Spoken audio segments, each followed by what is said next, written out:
Hey everyone, Naomi Clement here. Have you been feeling kind of stuck in your work? Maybe you've hit a plateau and aren't sure where to take it next.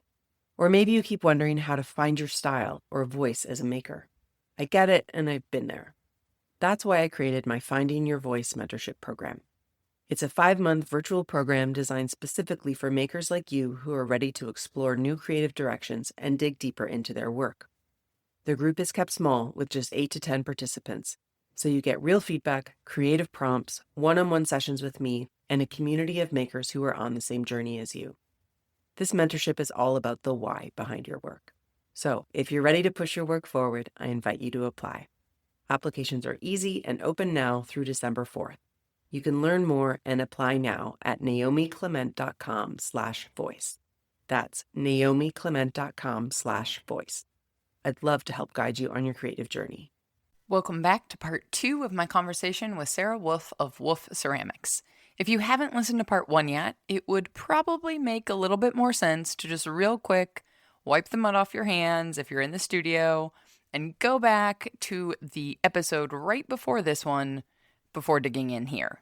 That way you'll have the context of the journey that Sarah has been on, from starting in her parents' basement to building an 8-person ceramic studio in Hood River, Oregon. Today, we're going to get into the nitty-gritty details that I'm guessing we might all be curious about. At least if you've returned to this podcast numerous times, I'm guessing you're interested in these details. Those being things like, how does this actually work on a day-to-day basis? How do you run a production studio that's not actually a factory? How do you keep it financially sustainable when everything shifts? Because, little spoiler coming up, Sarah's business hit a really scary moment in 2023. After that pandemic boom settled down, sales plateaued. And by September of 23, she was starting to think she might have to lay some people off. And in that moment of financial stress, she made a decision that sounds, frankly, utterly terrifying. She spent more money to invest into the business, not less. Sarah invested in rebranding, a new website, and started running ads. A lot more that we're going to dig into here in this episode, but all that to say, it's kind of counterintuitive, right? When money is tight, spending more feels really scary. At least it does for me. But sometimes that's exactly what it takes to break through to the next level and find the new version of what business has to look like after a period of growth. Or, to put it in a way more overused cliche kind of way, what got you to where you are ain't gonna get you to where you're going. So, in part 2, Sarah's going to walk us through exactly what happened, how a Black Friday sale turned things around for her, why building her email list was actually more important than Instagram all along, and what she learned about meeting new customers after 3 years of just selling to the same people online. We're also going to talk about production systems and how her team structures their weeks, why everyone does a little bit of everything instead of specializing, and Sarah's philosophy on being brutally honest with clients about lead times.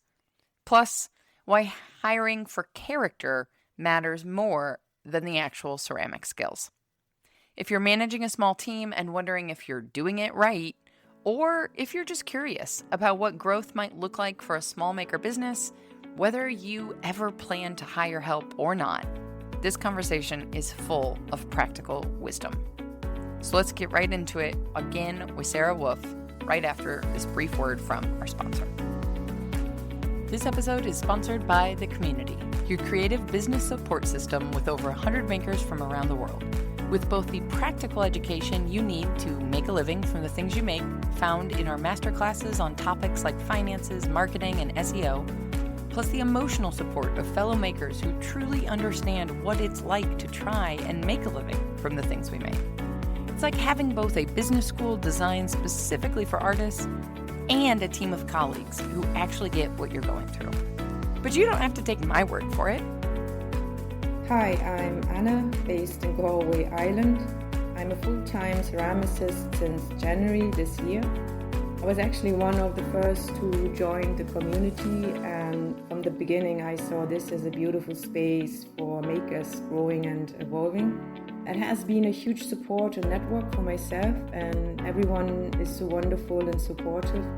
And even though we are all in different parts of the world, we have this special and wonderful connection I really love.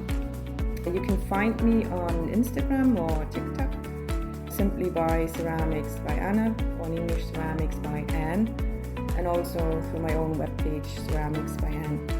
Now, on with the show. Welcome to the Maker's Playbook, the show where we talk all about what it's really like to make a living from the things you make.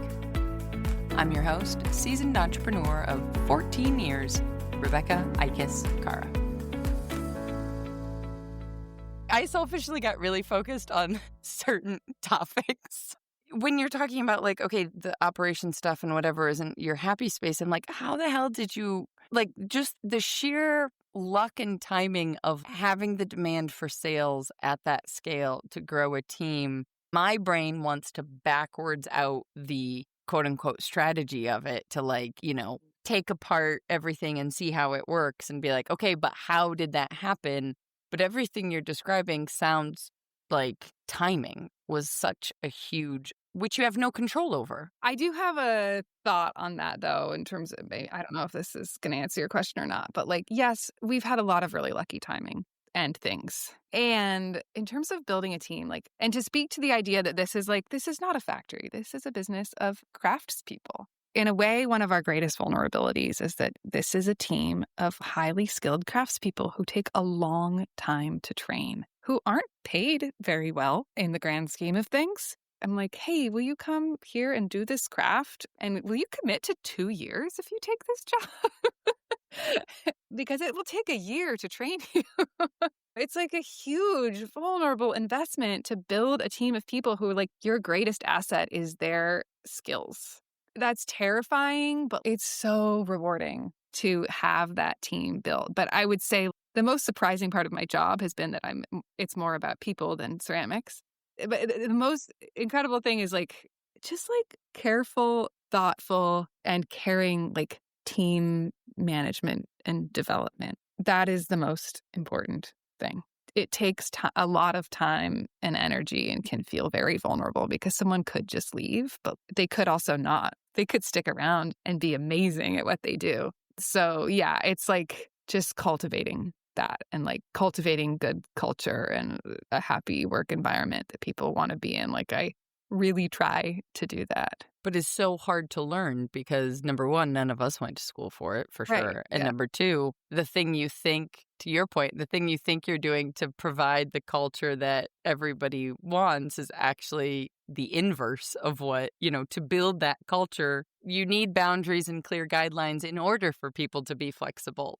Well, so how for you guys now? I can't help but think when I go back to the timing of it all, had you just been 3 years different, had you finished at the craft school, let's say in 2019, and you were just getting going in 2020, that would have played a hugely different piece, because to have had 5 years under your belt when all the COVID craziness happened, there was already a certain amount of momentum. You already had some support. You already had people. I know sometimes I think people hear stories and are like, oh, well, you grew on Instagram because it was 2015 and nobody can do that anymore. Yeah. The timing piece of it can sometimes feel defeatist, but it's also, you had to have kept showing up for those 5 years to get that timing that kicked in with, had you not already been doing it? This isn't a well-formed question, but I think you know where I'm going. Right. I don't want people to walk away from this and be like, well, you can only do it if it's 2015 and then the pandemic comes and things, Right. Well, and now we're in a whole nother, I don't know what, economic, weird times. We can talk about that, but the things that any one person or business or that my business, the things that we need to do to keep existing and connecting with new people are just always changing. I think we can just trust that they'll keep changing. I really believe in just getting out there, meeting people face to face, putting your work out in the world, and just keep doing it. Keep being excited about it. And this is maybe a tangent, but like people have asked me over the years, like, oh, do people ask you for free stuff? Do you give free stuff away? Like, how much wholesale do you do? Like these sorts of questions where I'm like, yeah, actually, we give a lot of stuff away. If people want samples, potentially viable client, like I will give them kind of a lot of stuff. I really believe in like, I hate to say like networking, but just like putting yourself out there in that way and having no expectations of return. I'm happy sending $500 worth of ceramics out to 10 different potential clients. And when I say client, this would be more like, oh, a designer or a restaurant. Yeah. And being like, they probably won't buy anything, but they're going to have these samples on their counter for the next 5 years. Some of them will take them home. They're in the restaurant world too. Somebody's going to learn our name from this. They're going to give it as a gift. Maybe in 4 years, they'll work on another restaurant project and then they'll remember who we are. Things trickle down like that and you never know if they will. So like going to a market where you don't sell much, but you talk to 50 people and give them a card or tell them a little bit of your story. Maybe you only make a little money, but you don't know how many of those people are going to come back in 2 years when they get married and get a chunk of a gift or whatever and are like, we need a full dinnerware set. And then their friends are going to come over, eat off of that and be like, ooh, cool ceramics. Tell us. And that, I think, is the piece of it that, like, in reality, we all have to play the long game. I don't see a solution out there there's plenty of people on the internet that will promise a successful, quick scheme or whatever, but that is ultimate. I mean, that's the way I built a business in the first place from a photography standpoint, from word of mouth. It took at least 5 years initially to get that like momentum going where enough people knew your name that they were telling enough other people that then they knew your name and all of this. And it's just a matter of like getting the momentum going to where there is enough income coming to sustain yourself to get to that next 4-year marker where the restaurant that you gave the $500 worth of pots to does call. And you're like, okay, cool. And it's like, what do you do in that gap? You know? Totally. It sounds like you're in maybe kind of your version of the forever place. This was kind of the goal. Like, not that there's ever whatever. I'm laughing at that. Yeah. Right? Like the goalposts always change. Like you've moved in and now it's like, okay, but how does it work for you guys now? Because you are strategically small. So like it's still not the batch sizes of the Jonos and the East Forks, but at the same time, I think I do see a little bit of crossover. Like there's that Venn diagram, I imagine, or I don't know how you guys. You want me to paint a picture of like what the week looks like? Sure. Okay. Sure. So 8 is the biggest we've ever been, by the way. We were hanging around 6 or 7 for the last 2 years, sometimes 5, and now we're 8 at this moment. So I actually have 5 potters plus me is at 6. We're currently training 2 new potters who just started. So everybody who is like in the role of production potter, they're trained up, has like a throwing assignment each week. And side note, I've talked to people at other production companies who've worked at like Farmhouse or other places. One I was thinking. Remember the name of. Yeah. And I am like, my mind is blown by how much they do each week compared to what we do. Our work is obviously very tight compared to some other styles, but like a potter on our team who's like really up to speed will probably make for our like a standard mug week, like 120 mugs thrown, trimmed, and handled, and have 1 day on the jigger jolly. So everybody who's a potter also spends 1 day a week jiggering in the morning and trimming their jiggered work in the afternoon. So everybody does 1 day of that. For example, one of our potters only works 4 days a week. He spends 3 of those days making, trimming, handling his pots, and 1 other day on the jigger. Of course, there's always other side stuff like, and I'll load some kilns on Wednesday, and I'll jump in on shipping on Tuesday, and do my cleanup and whatever else, you know? But that's sort of like the rhythm of a potter.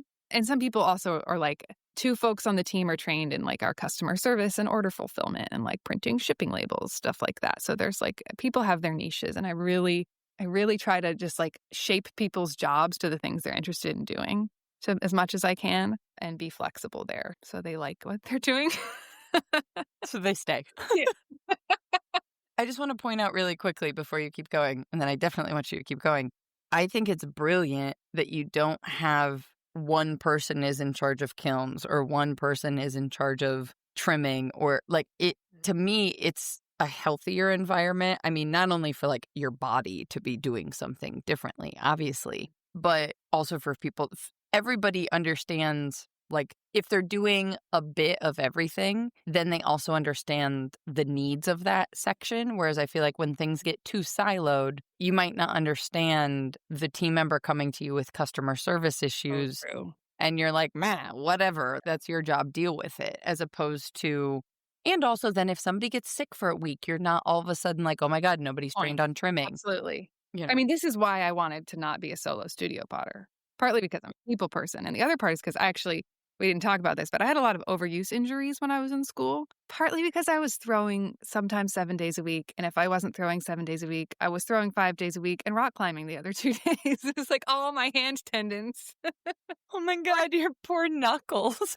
So I had a lot of meltdowns where I was like, is this even possible? And like, no, if you have a team and people, you can be resilient in that people can switch around jobs and roles. And if someone does have a flare up, then they shift towards doing more of this and I switch to doing more of that. And there's flexibility. And that's extremely important to me. And like you just said, yeah, people are responsible for a lot of different steps in the process. And I think it helps people feel ownership over their work too. If they're prepping the clay, they're throwing it, they're trimming it, they're handling it, they're maybe even loading it. They know that's their work and they can feel pride over it and can also know when it's not going well. Not everybody glazes very often, but we do really try at least every couple months to get throwers in the glazing world because even that is so informative to their throwing process. And like how they clean up the rims on plates and bowls makes it either really annoying or really easy to wipe the glaze off those rims. I mean, I was just thinking, this is going to sound so obvious to anyone with a modicum of production training, but because I came up in community studios, which have amazing things within themselves, but you're not learning production, obviously. You have like one little shelf. They very much don't want you to do production. When I first was helping Francesco glaze something in our like first year, and I realized the way he trims the bottom of every piece, there's this little angle so that we then take a sponge. We don't use any wax. And people, there was one side of the internet at one point I was on where people were arguing the fact that like the only way you could get a clean line was to wax pots. And I was like, hi, false. And so like realizing like, oh, this little bevel of the way he trims this right here is then I can take this giant sponge Right. and wipe it off and it's straighter than any wax job I would have ever done. But it's like, there's so much. This is why I love functional utilitarian. Like there's so many details like that. And you're always learning new ones. Side note, again, that is like speaking to like having a team, maintaining a team, building a team, being like the absolute most valuable thing, far more valuable than the mailing list. Yes. I've gotten better at this over the years, though. I think everybody who's worked for me has been amazing. But we really, and this is not easy, but we really try to hire for people who are extremely self-motivated, who hold like a lot of pride in their craft naturally, who just love the feeling of getting stuff done and production. Like if someone hasn't done ceramics much, like I'm like, have you worked in a bakery? Have you done farming? Have you done repetitive stuff? Is that so satisfying to you? Okay, good. Right. I can teach you how to throw a pot. I just need you to, yeah. And then like trying to hire for people who like, and this is often a feeling, but for people who like have a lot of integrity and like who just really care about doing what they say they were going to do and like responsibility and care about clear communication. And these are the things that can be really hard to identify. But if you can actually work really hard to hire for those things, it makes everything so much easier. Okay, where were we before that? I have no idea. What the Potters do every week. But it's just exciting also to talk to somebody who understands like how, like, I don't know how many people I've told. I'm like, no, you don't understand what a big deal that little thing makes. Yeah. And it's like, nobody at a farmer's market cares about that. You got to hire people. Okay, there's another one who have like an eye for proportions and angles, which is like, not everybody has that. And that's just the way of the world. But how do you identify that in an interview, sometimes on Zoom? Be like, it's tricky.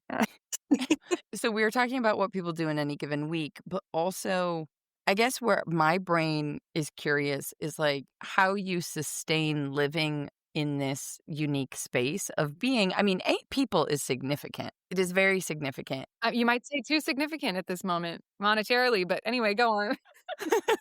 It is significant. It's also not 30 or 100. And so like how you balance, I don't know, either how you promote the work, how you talk about the work, the type of opportunities you're looking for to strike that balance. Because I imagine it's like you wouldn't necessarily, I'm going to make some assumptions and Yeah. you correct them. Yeah. You might not necessarily want the phone call from the like hotel chain who is going to want to order 2,000 plates next week and have them shipped out. Oh, I do. Well, fair. Okay, touche. Don't we all? I'm just thinking of like the things, the like timing of things that are like, okay, you're not shipping something tomorrow because a restaurant's like, hey, we need this now. Like, this has been the interesting experience for us with restaurants. Like, the speed of their world is different than the speed of our world. And like, yeah, when you have a 30-person team, you can just have back stock of inventory and whatever. Totally. We can't go on this tangent, but I met a potter named Sarah Kirsten, who is amazing, a few weeks ago or in August, who literally does have that much back stock. And she has a team of 3-4 people. It's insane. So next interview, apparently. Yeah, she's great. What? So I think the most important thing in what you were just talking about is like upfront honesty. This is what we do. We are at a place now, I'm grateful to say, where I feel even more comfortable being like, hey, folks, this is what we offer. These are the lead times we offer. I will be very upfront and honest with you. If you want to make an order, our lead time is 8 weeks. If it's bigger than we can fill, I'll tell you immediately. If we can do it faster, we will. That's what we offer. These are the styles we offer. You can ask us about custom things. We don't do much of it, and I won't do anything that I don't like the look of. I love that. But I'll Yeah. I'll charge you more for it if you would like it, and if you are into that, then cool. But like, if not, that's fine. No hard feelings. Like, this is what we do, and this is how we do it. That like really upfront, just like own it. Don't try to say yes to things you can't do. Give yourself proper lead times. Don't push it. If someone wants something in 4 weeks, say, I can commit to 8 weeks and I will 100% aim for 4 weeks, but I never know if something's going to misfire and if I'm going to have to do it again. So 8 weeks is my official lead time, and I promise you I'll do my best to get it to you in 4, but don't like count on it. But if that's an absolute, then this isn't for you. Just be honest. It's amazing how like the best business advice comes down to just like be a good human. Tell the truth. Right. Don't feel like you have to give people, you don't owe people anything until they actually buy something from you. Right. Yeah. That's true. Oh my God, that's so true. But does the size that you guys are working within, I imagine, does play like you were talking about getting into ads a little bit to get in front of people. But I also think of like from the restaurant side or from the like you guys are doing a lot of different things. You've got direct consumer, you've got restaurant, you've got like Yeah. So give you a little more of the picture. I told you about the potters. I have 2 glazers. They're amazing. One of them also works on the Jigger Jolly. Joey Rose and Hannah are glaze masters. Joey Rose also handles like special accounts, wholesale, things like that. And she manages our production spreadsheet, which has become much more incredible over the last several years, thanks to both her and Hannah and others. So we have a better system for knowing what we need to do on each like roughly 6-week production cycle, divvying it out to throwers, planning when glazing will happen based on deadlines. Our biggest bulk of work each month goes towards our online restock. About 80% of sales are online and shipped out. Okay. About 20% are some mix of wholesale and special projects like restaurants, depending on the year. This spring, we got a 2,000-piece order, which we filled in 8 weeks because we've been able... And then you slept. Yeah. We've been able over the last year or so to build up a stock of bisqueware inventory of dinnerware. So when we got that order, we had about half of it ready to glaze, which was insane. I was like, oh my God, it's paying off. So much of that is thanks to Joey Rose, who's like, we need to do this. We need to charge more for that. We can't do this. We have to have back stock. We can do more. And I'm like, having her has allowed me to like kind of be softer and more creative in ways because she will crack the whip. And she will be the one being like, no, you have to charge more for that. No, you have to tell them it will take longer. And I'm like, okay. Like I used to do that. And I'm like, oh, how nice. She's doing it too. Now I can, yeah. But you're like, that is actually what I have to say. You're right. Like, yeah. I knew it in my core, but I didn't want to say it. And now you're telling me I have to. So, okay, yes. Okay. We also do in-person events, but not tons. They're really hard, right? Like ceramics are heavy. You can't just like fly somewhere for a market with your suitcase. God, those jewelers. 2 years ago, this will give you some insight. And we haven't gotten to the Jigger Jolly, but too bad. So 2 years ago, 2023, we had this like settling post-pandemic that freaked me out. And it came in slowly, but like it wasn't like we were shrinking in sales, but it like plateaued and kind of dipped temporarily enough that I was like, oh my God, this is not going to work. Like I keep a cushion of like 3 months expenses in an account, which is insanely a lot now. But I was like, I'm going to have to lay people off in a few months if this does not change. Like, we were to like September and still in the red. And I had a friend who was in marketing who was like, let me help you. You need to revamp your website. You need to dial in your branding. You need to do ads. And I was like, like what? Everything, every artist, like, you're just, like, Yeah. cursing at And I was them. like, Yeah. okay, I have to do something. Like, let's do it. All right. I've never spent more than a couple $1,000s in ceramics trade on our website. I spent almost $10,000 revamping our website and dialing in our branding with her and another guy. That was crazy. Which, just for the record for people, as a used to be in the graphic design world, that is a very average It's amount of money to not. spend on that much branding. I'm not saying it's a lot of money, I understand, but that's kind of industry standard. Yeah, but like it felt like I was like, if I don't spend this now, we might go under.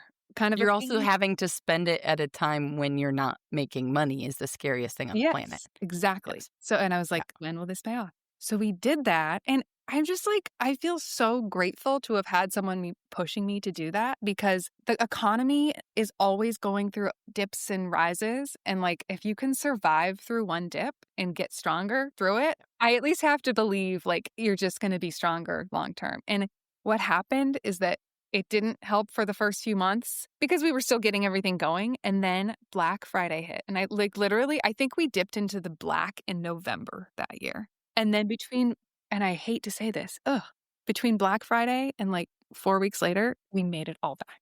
Jeez Louise. Which is exciting, but also so stressful. I mean, not like all back, but like we made it back. We survived. And so I came out of that. You're still here. We're having this conversation. You know what happened? 3 years in the pandemic, we did almost no in-person events. We had all these customers shopping, but like by the end of 3 years, they were like, my cabinets are full of ceramics. I don't need more. Maybe I'll come once a year to buy a wedding gift, but I'm good mostly. And I was like, I didn't meet anyone new. I didn't do events. I didn't have face-to-face conversations because we were all masked inside. And our mailing list stayed stagnant and we did not grow. And so now we're actually trying to do more in-person events again and just like go to other places, which is really hard. I say that, and all we've done is go to San Francisco once, which was a huge thing. It was in August, the longest I've ever been away from my 1.5-year-old, and it was great. It took 5 days, but like doing those things is important. But now we started doing ads, and I said I really had to like get down with that and be like, I'm just telling the world who we are and what we do, and if they like that, they can come to us. They're not magic, but they really helped. And they do. We get so many more first-time customers now. And most first-time customers come back eventually for more. And that's what's up. That's where we're at. Oh my God. I could go on for another 4 hours. I'm going to make you talk to me again because there's just so much that I selfishly want to learn because there's not that many people out there doing what you're doing at the scale that you're doing at least on my radar. Not on my radar either. I know of a couple others. So that's what was so exciting to talk about. But I also think the like depth we went to of a million other things is important because otherwise it's like, somebody coming out of college thinking they want to do this is like, well, how the hell did you do that? I can't say that I did this for more than 6 months, but go work for someone and learn everything that they do. I know I have to let you go. You should go to an ultrasound. But later on sometime, we'll just actually start at the like business as it is currently and all the things. It's been so great to talk. Good. I was like, now I just want to come out to Oregon also and like Come on. go hiking.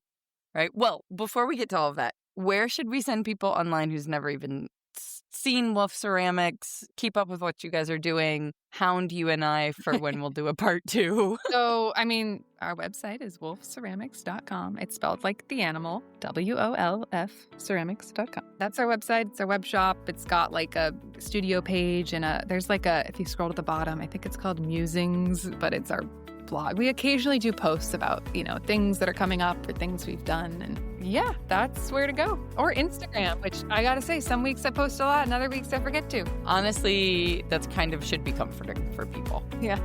Like that's immensely comforting for me to hear like that, you've built a team of 8 people without that having to be the end all be all. Because I think we're all looking for a break on that one. Yeah. And on that negative note. Very cool, yes. Okay, I'll talk to you later. Sounds good. What strikes me most about Sarah's approach is her long game thinking, sending out hundreds of dollars worth of samples to potential restaurant clients with no expectations of an immediate return. showing up at markets just to have face-to-face conversations, building relationships that might pay off in 4 years or 5 years when a designer starts a new project finally. All of this is the opposite of the quick win mentality we see pretty much everywhere online. And also, at least in my experience, it's what actually builds something lasting and sustainable. And that long game thinking is built on a foundation of honesty at Wolf Ceramics. Being honest with clients about lead times and capabilities, being honest with the team about expectations and boundaries, and being honest with herself about when something isn't working. Sarah's reminder that you don't owe anyone anything until they actually buy something from you, that one I might just print out and stick on the wall to remind myself. Just be upfront about what you offer, about your own process and your unique timeline. And the right clients will say yes. The ones that don't, well, that's okay. No hard feelings. They probably weren't going to be a good fit anyway. And I know that this kind of thinking, focusing on playing the long game, being transparently honest about what you can and cannot do, even if it means missing out on a quote-unquote opportunity, all of that can feel really hard when we're surrounded by messages about fast growth and viral videos and quick successes. But what I also hear in Sarah's story is that a lot of this has been possible gradually over the years because of the team that she's built around her. Having people beside you to help hold you to the decisions that you know are right, to reality check you, to tell you when you need to get out of your own way. All of that makes such a huge difference. So you probably know what I'm going to say next. If you happen to not have a team of 8 people in your studio, you can still have that kind of support. There are 100 makers from all over the world having these very types of conversations inside of the community right now.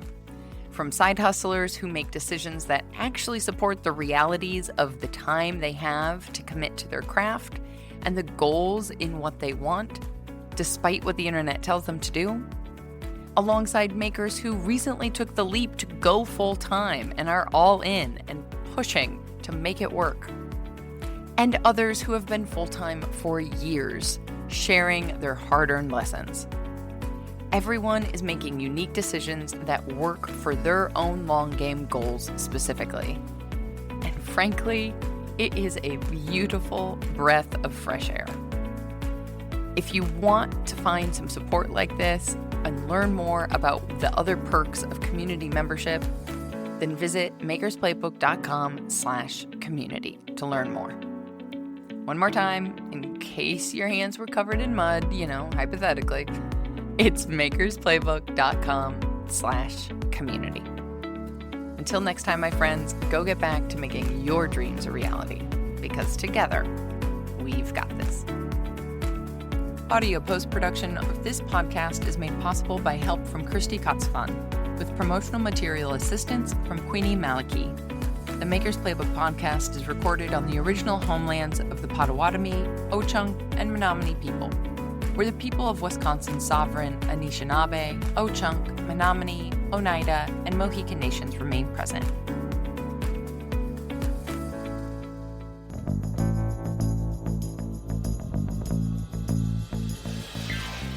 This podcast is a production of the Brickyard Network.